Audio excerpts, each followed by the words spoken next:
So I know that there are some people out there that only like to watch the majors, and they choose to skip out on watching the regional events. But if there was ever a tournament that shows why you shouldn't do that, it was this one.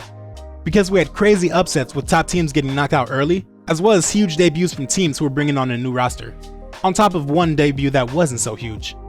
And to make this event even better, we had some fan favorite teams who had been struggling recently make it really far into this tournament. So we had a lot going on in this regional. So let's go ahead and get into it. So starting off in the first round, we had pretty expected results, with the higher seed getting the win in most of the games, with two exceptions. The first was NRG taking down the Winter Major team Dignitas, on the back of a really good performance from Garrett, where he scored 5 of NRG's 7 goals in that series.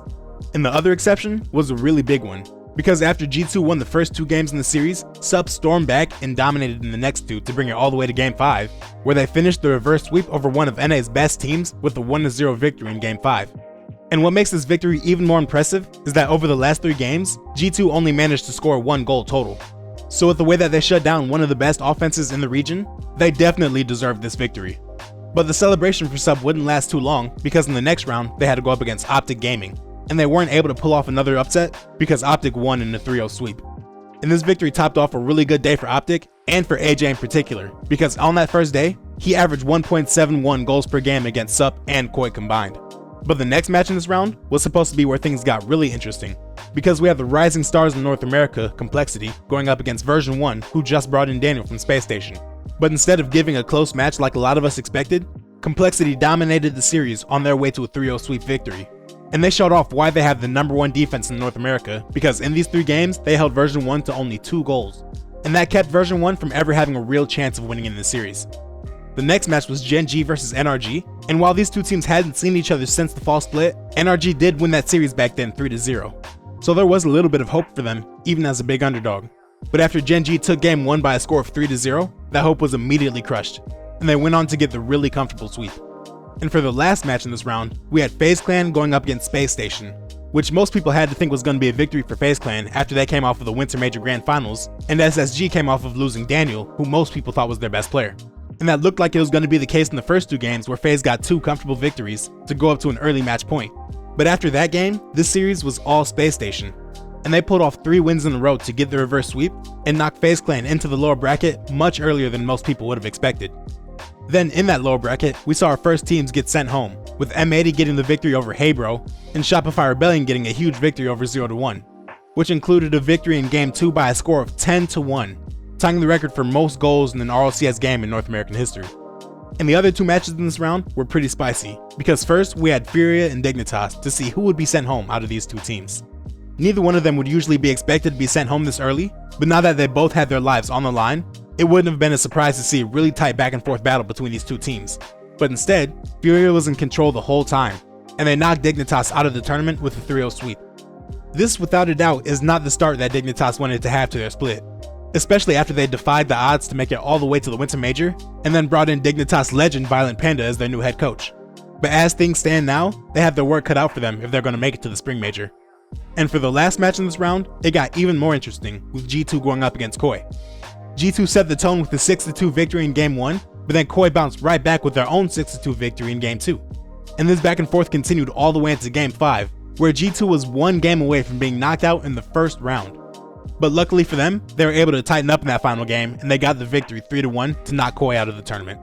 But the next round in the lower bracket is where things would really heat up, because with the matchups that we got, it was guaranteed that some really high rated teams would be knocked out of the tournament much earlier than expected.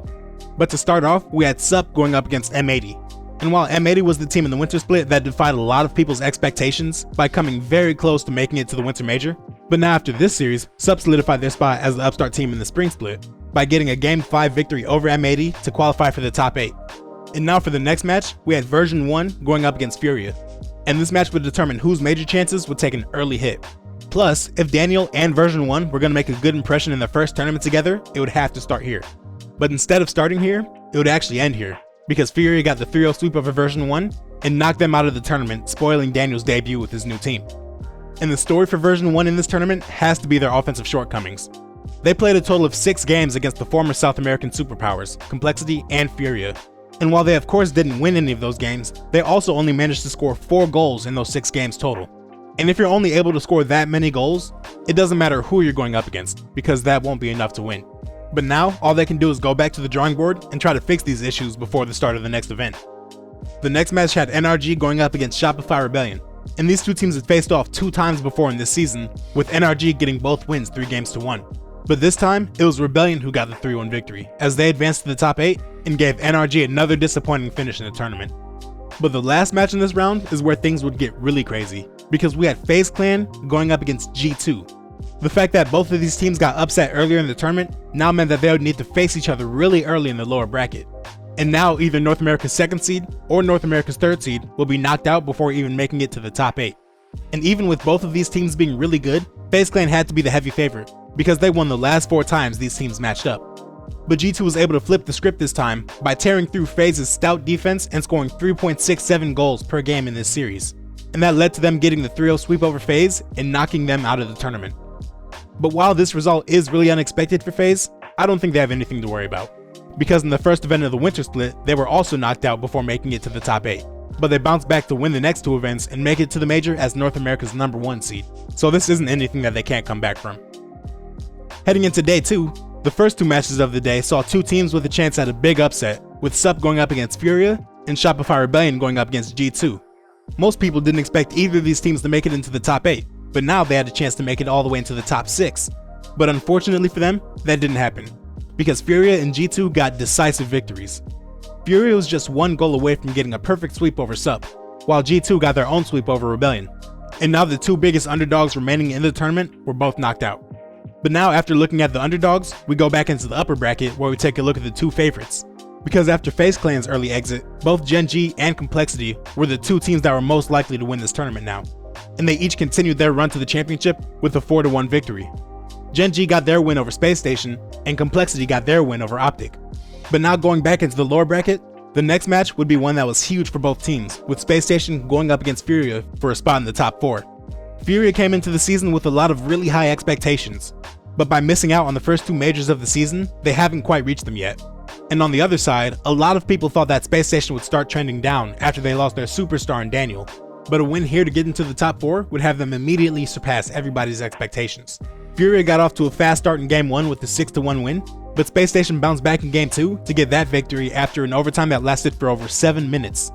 Then Game 4 saw another long overtime that lasted for over 5 minutes, with Furia getting the win this time.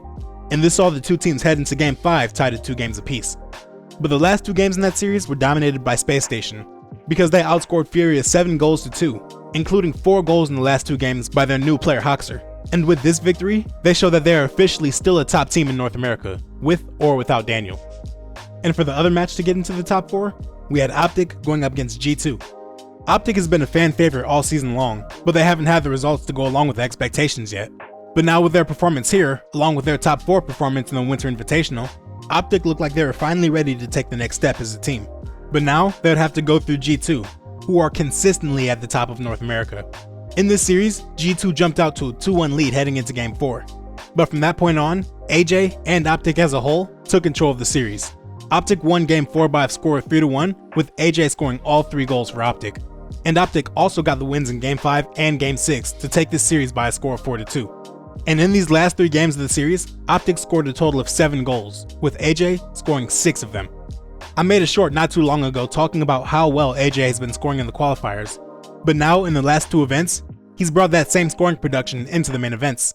And his crazy scoring ability showing up at the right times is just one of the reasons for Optic having so much success recently. And with how he's playing, he has a really good argument for being the best offensive player in the region at this moment. Now heading into the last day, we had the 2 favorites in the tournament going up against each other in the upper bracket finals, with Gen G facing Complexity. You could have argued that Complexity had the edge coming into this matchup, because these teams had faced off 6 times so far this season, and Complexity won 4 of them. But the other side of that argument is that Complexity only beats Gen G in best of 5 series, because the 2 times they faced off in the best of 7, Gen G got the win. So this series also being a best of 7, it was really hard to put a finger on who was the favorite here.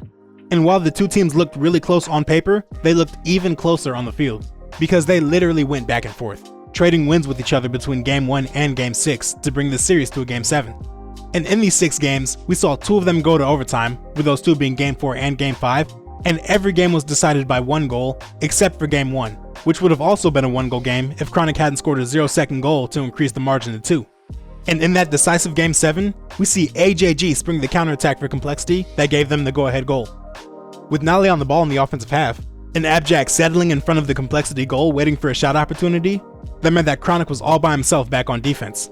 And AJG sees this, so after he challenges the ball, he drives back there and gets a demo on Chronic before the counterattack even started. So now when Nali isn't able to find the second touch off the back wall, RazeBull gets an easy clear to a wide open AJG who knocks in the very easy finish. And with this result, Complexity would go into the grand finals with 2 lives. In the next match, we had Optic and Space Station facing off for a spot in the top 3. Space Station took the first game in the series, but then Optic bounced back with a 5-0 victory in Game 2 as a part of winning the next 3 games in the series to go up 3-1. And after a couple more games, Optic closed out the series in 6. And this marked the end of a really impressive tournament for Space Station. After losing Daniel, expectations around them were a lot lower than they had been all season. But after picking up Hoxer, and picking up Sad Jr. as a coach to replace Chrome, this team has gotten their split off to a really good start. And now it looks like they'll have a really decent chance of making it to the major. Next up, Gen G faced off against Optic, and this series showed that while Optic is playing better than they have all season, they still have a little bit more work to do if they want to catch up to the top teams. Because after Optic took Game 1, Gen G won the next 4 games in the series, and got the 4-1 victory to beat Optic and set up the rematch against Complexity in the grand finals. But before we move on from Optic, it's really important to say that AJ averaged 1.34 goals per game in this event, which is the most goals for any North American or European player in any event this season. So AJ is playing extremely well right now, but he's also getting a lot of support out of Reddles and Magic Bear too. So if Optic is able to keep this up, then they're basically a lock for the Spring Major. But finally, in the grand finals, we saw the 2 tournament favorites face off against each other one more time to see who would be the regional champ, with Gen G needing to win 2 series to get the victory. They got off to a good start towards their first series win by going up 2-1 against Complexity going into Game 4. But from that point on, Complexity reminded everybody that they have the best defense in North America. And over the last 3 games of the series, they only let Gen G score once. And after those 3 straight victories, Gen G got the series win in Game 6 and got their first regional win since coming to North America. Ever since they brought in CRR at the beginning of the season, Complexity has been steadily improving. But before now, they hadn't definitively broken into the top 2 alongside FaZe and Gen G. But now that they've gotten the regional win, there is no more doubt that they are right there with those 2 teams in the conversation for the #1 team in North America. And with the rate that they've been improving at so far this season, it doesn't look like this team is going to slow down anytime soon. And that has to be a very scary thought for all their future opponents, both in North America and internationally. Now, as we transition into the best of the rest, let's start in the Middle East. Because even with FaZe Clan and Version 1 getting knocked out as early as they did, the biggest upset we saw last week came in this region. To this point in the season, there had been 6 Middle Eastern RLCS events, and in 5 of them, the grand finals was Team Falcons against the Rule 1 roster, even going back to before they got signed by Rule 1. And the only exception to this was the second tournament in the fall, where Rule 1 failed to make it. But while Rule 1 cruised their way to the grand finals in this tournament, Team Falcons had a much harder time, because in the upper bracket semifinals against Infinity, they lost the series in just 5 games after losing Game 4 and Game 5 in overtime.